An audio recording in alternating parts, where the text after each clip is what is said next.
एक सुबह एक आदमी मस्त अपनी बाइक से तेजी से किसी रास्ते की ओर बढ़ता जा रहा था। वह एक पुल क्रॉस कर आगे बढ़ ही रहा था कि तभी उसकी नजर पुल पर पड़ी एक बेहद चमकती चीज पर पड़ी, जिसकी चमक आंखों को चुभ रही थी। वह आदमी तुरंत उस चमकती चीज के पास गया और वहां उतर कर ध्यान से देखने लगा। वहां 2-3 सोने चमक रहे थे। उसने सोचा ये शायद नकली हो, कोई मजाक कर रहा है। लेकिन जब उसने सोने को थोड़ी देर तक गौर से देखा और फिर जैसे ही उन्हें हाथ लगाया, तब सच्चाई सामने आ गई। वह कोई साधारण सोने नहीं बल्कि शुद्ध सोने थे। उसके हाथ कांपने लगे और चेहरे पर खुशी की चमक आ गई। उसने जल्दी से वह सोना उठाया और खुशी खुशी अपने घर की ओर चल पड़ा। उसने मन ही मन कहा, आज तो मेरा दिन बन गया। लेकिन अजीब बात यह थी कि जैसे ही वह आदमी वहां से गया, वही सोना फिर से उसी जगह वापस आ गया, मानो कोई अदृश्य शक्ति उसे बार बार उसी पुल पर रख रही हो। फिर एक के बाद एक जो भी इंसान उस पुल से गुजरता, वह लालच में आकर उस सोने को उठा कर ले जाता। लेकिन उन्हें कुछ भी पता नहीं था कि उनके साथ क्या होने वाला है। दिन भर सब कुछ सामान्य लगता रहा। पूरा गांव उस सोने के लालच में अंधा हो चुका था। लोग बहुत खुश होने लगे। धीरे धीरे सब अमीर होने लगे। सबके पास गाड़ियां, धन दौलत, सब कुछ आ गया। लेकिन उनका हिसाब होने वाला था। जैसे ही पूर्णिमा की रात आई, एक आदमी अपने घर में गहरी नींद सोया हुआ था। तभी उसको एक भयानक सपना आया, जिसमें उसके सामने अचानक एक डरावनी आत्मा प्रकट हुई और उसके साथ वही सोना भी आ गया। और देखते ही देखते उस आदमी का शरीर अकड़ने लगा और वह वहीं जमीन पर गिर पड़ा। उसके प्राण निकल गए। उसी रात उस गांव के ऊपर आसमान में वही आत्मा चमक रही थी, मानो वह सबका हिसाब लेने आई हो। तभी गांव का एक लड़का, जिसका नाम था राइस्टर, वह उसी पुल से गुजर रहा था। तभी उसके सामने भी वही सोना प्रकट हुआ, जिसे देखकर वह भी रुक गया। लेकिन उसी पल उसके सामने वही आत्मा आ गई। आगे क्या हुआ, ये जानने के लिए चैनल को सब्सक्राइब जरूर करें।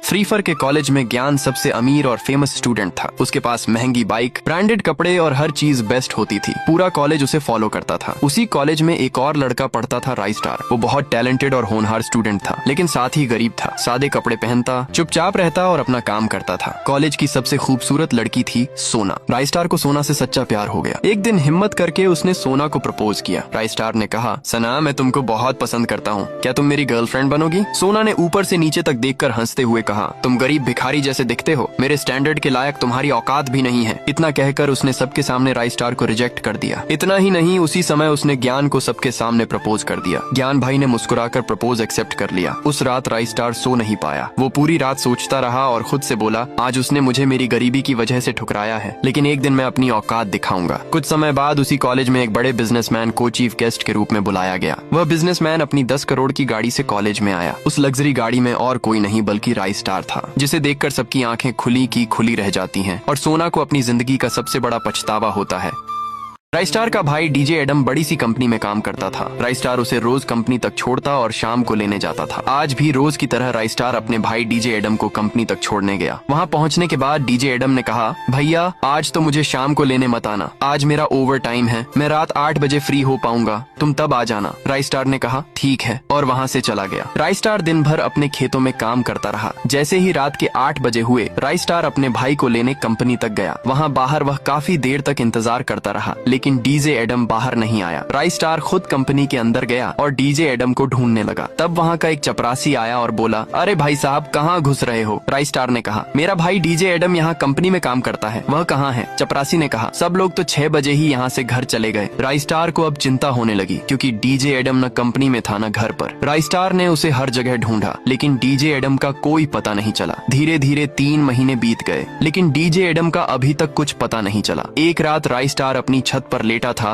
तभी उसे एक आवाज सुनाई दी। राइस्टार झट से उठा और देखा, सामने डीजे एडम की आत्मा खड़ी थी। वह रोते हुए बोली, भैया, मैं पिछले कुछ महीनों से अपनी कंपनी में एक ऐसी कार बना रहा था जो पेट्रोल की बजाय पानी से चलेगी। मैंने वह कार बना भी ली थी, मैं उसकी टेस्टिंग कर रहा था। तभी मैं पेट्रोल पंप के पास से गुजरा। पेट्रोल पंप के मालिक व्हाइट त्रिफल 4 ने कहा, अरे भाई, पेट्रोल नहीं डलवाना है क्या? मैंने कहा, ये मेरी कार है, ये पेट्रोल से नहीं पानी से चलती है। उसने यकीन नहीं किया। उसने कार चेक की और पाया कि सच में कार पानी से चल रही थी। वह हैरान रह गया। उसने मुझसे कहा, कितने में बेचोगे अपनी कार? मैं तुम्हें मुंह मांगी कीमत दूंगा। मैंने कहा, अभी मैं इस कार को नहीं बेचूंगा, अब मैं ऐसी कई कारें बनाऊंगा, प्रदूषण कम होगा और खर्चा भी घटेगा। और फिर मैं वहाँ से जाने लगा। व्हाइट त्रिफल 4 ने सोचा कि इस तरह से उसका पेट्रोल का कारोबार चौपट हो जाएगा। थोड़ी देर बाद वह अपनी बाइक से मेरे पीछे आया और मेरी कार के सामने अपनी बाइक खड़ी कर दी। रोकर मुझसे कहा, अरे भाई, चलो जल्दी, मेरा बेटा नदी में डूब रहा है। मैंने भी उसकी बात मान ली।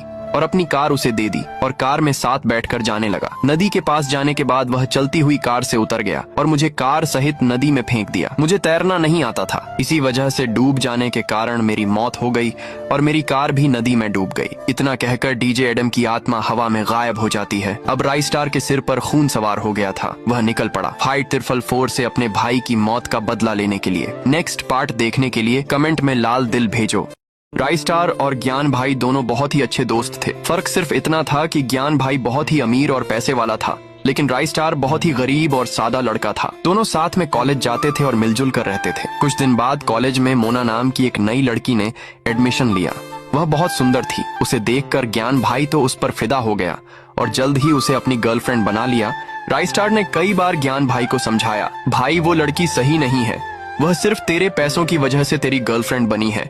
लेकिन ज्ञान भाई इन बातों को नजरअंदाज करता रहा और मोना के साथ ही रहता रहा। एक दिन जब राइस्टार कॉलेज से घर जा रहा था, तभी उसने रास्ते में मोना को किसी दूसरे लड़के के साथ देखा।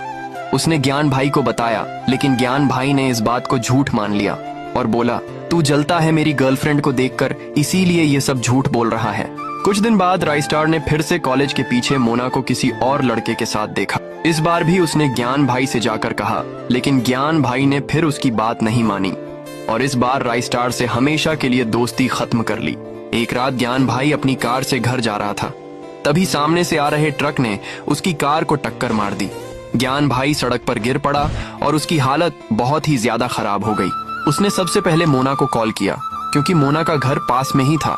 लेकिन मोना ने कहा, एक्सीडेंट हो गया है तो एम्बुलेंस को कॉल करो, मुझे कॉल क्यों किया है? तब ज्ञान भाई ने राइस्टार को कॉल किया। राइस्टार सिर्फ 2 मिनट में अपने घर से 10 किलोमीटर दूर वहां आ गया और ज्ञान भाई को कंधे पर उठाकर अस्पताल ले गया। ज्ञान भाई का इलाज चलता रहा और धीरे धीरे वह ठीक हो गया। उसने राइस्टार से माफी मांगी और राइस्टार ने भी उसे माफ कर दिया। इसके बाद ज्ञान भाई ने मोना से ब्रेकअप कर लिया और दोनों दोस्त फिर से पहले की तरह मिलजुल कर रहने लगे। यह सब देखता रह गया। वह भागता हुआ गांव गया और सबको बताया, कृपया कोई मेरी मदद करो, ब्लैक चोर ने कद्दू को किडनैप कर लिया है। लेकिन समर की बात सुनते ही सबके चेहरे पर डर छा गया और सबने मदद करने से मना कर दिया। समर गुस्से से पागल हो गया, क्या यहाँ कोई भी मर्द का बच्चा नहीं है? लेकिन गांव वाले फिर भी चुप रहे। अगली सुबह गांव के बीच कद्दू की लाश मिली। उसके कुछ शरीर के अंग गायब थे। तभी वहाँ समर आया। अपने सबसे अच्छे दोस्त की यह हालत देखकर उसके पैरों तले जमीन खिसक गई। वह रोते हुए बोला, आज तुम सबकी वजह से मेरा दोस्त मरा है, उसकी मौत की वजह तुम सब हो। तभी भीड़ में से एक आदमी बोला, इतना बोल रहा है तो तू खुद क्यों नहीं बचाया अपने दोस्त को? ये बात समर के दिल पर लग गई। शाम को वह घर में अकेला बैठा सोचता रहा, लोग सही कह रहे हैं, मैंने अपने दोस्त को बचाने के लिए कुछ नहीं किया। और तभी समर ने एक कठिन फैसला लिया। रात होते ही वह चुपके से उस अस्पताल के पास पहुंचा और अंदर झांक कर देखने लगा। अंदर का नजारा देखकर उसकी रूह कांप गई। कुछ लोग बच्चों के शरीर के अंग निकाल रहे थे। समर ने चुपके से उनकी वीडियो बनानी शुरू की, लेकिन तभी ब्लैक चोर ने उसे देख लिया। अरे छोटे, यहाँ क्या कर रहा है तू? समर भागने लगा, लेकिन ब्लैक चोर ने उसे पकड़ लिया और बुरी तरह मारकर बेहोश कर दिया। अगली सुबह गांव में अजीब सी खामोशी थी। एक भी बच्चा बाहर खेलता हुआ नजर नहीं आ रहा था। करण सिंह अपने बेटे समर को ढूंढ रहा था, लेकिन समर कहीं नहीं मिला। तभी कुछ गांव वालों ने बताया, समर ब्लैक चोर से बदला लेने गया है। ये सुनते ही करण सिंह के होश उड़ गए। क्या मेरा बेटा उस दरिंदे के पास गया है? वह तुरंत घर गया और अपना पुराना सूट निकाल कर पहन लिया। असल में करण सिंह भी एक समय में बड़ा माफिया था। ब्लैक चोर जैसे लोग उसके नीचे काम करते थे, लेकिन करण सिंह एक अलग तरह का आदमी था। वह अपने पैसों से गरीबों की मदद करता था। उसके गैंग के कुछ लोग उसे जलते थे। एक दिन उन्होंने एक बच्चे का कत्ल करके